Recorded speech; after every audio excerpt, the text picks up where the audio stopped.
Growing up on the streets of Favela da Rochina in the 40s was no joke. Gang violence everywhere. Children killing each other over the corners they sold drugs on. Among the street kids, 22 was considered old age. Most didn't make it that far.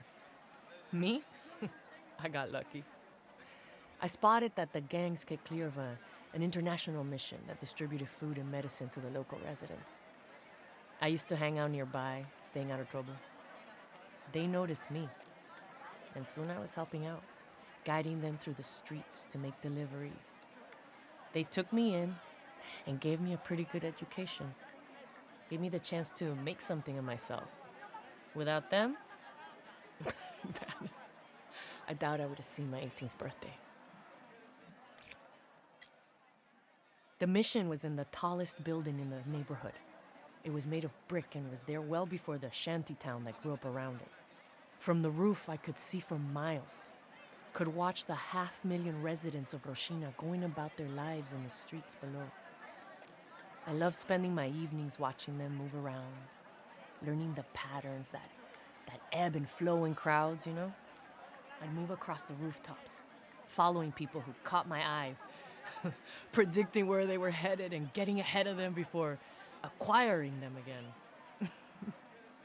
I got good at finding my way around, too. I was fearless, jumping from roof to roof without a thought I might screw up and fall into the streets below. I felt good up there, invincible even. That's when you relax. That's when you stop paying attention.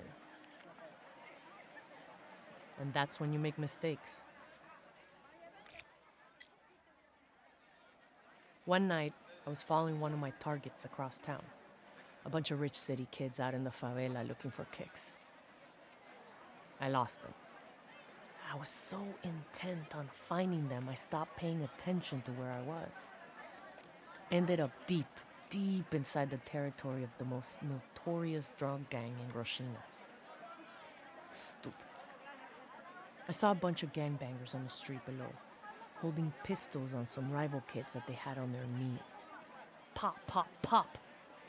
They executed them right there.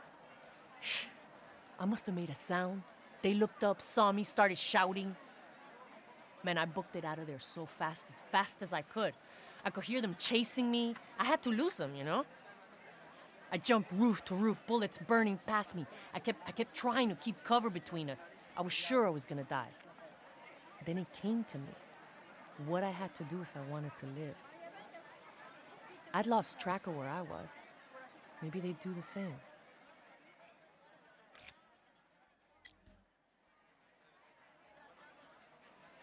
With the gang hot on my heels, I led them across the rooftops before dropping down to street level, right in front of a UPP patrol, the riot cops they sent to keep favelas quiet. Stupid kids followed me and were instantly outgunned. Favela Policia, they don't take any chances. The cop who questioned me was ex-army. He was impressed with my agility and the initiative I'd shown. Asked me if I'd consider going into the military.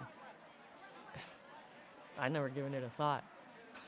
Honestly, I didn't have any kind of plan for what I was gonna do with my life.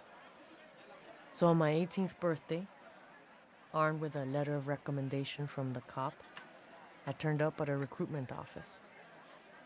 His suspicions were right.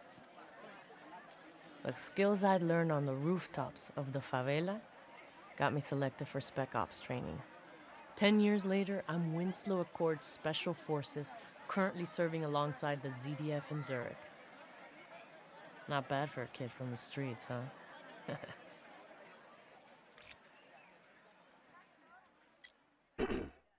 Based on the requirements laid out at the start of this procurement process, I'm certain that the intelligence gathered in the dossiers in front of you will lead you to conclude that the 8 referenced individuals will be the best subjects for your program. Further, I believe that the plant you specified be placed amongst them will independently verify my findings. As instructed, the intelligence was gathered covertly, using a number of... Are you certain they were unaware of your surveillance? Yes, sir. I'd stake my reputation. There's more at stake here than your reputation. Sir. Yes, sir. Very well. were never here. We have never spoken.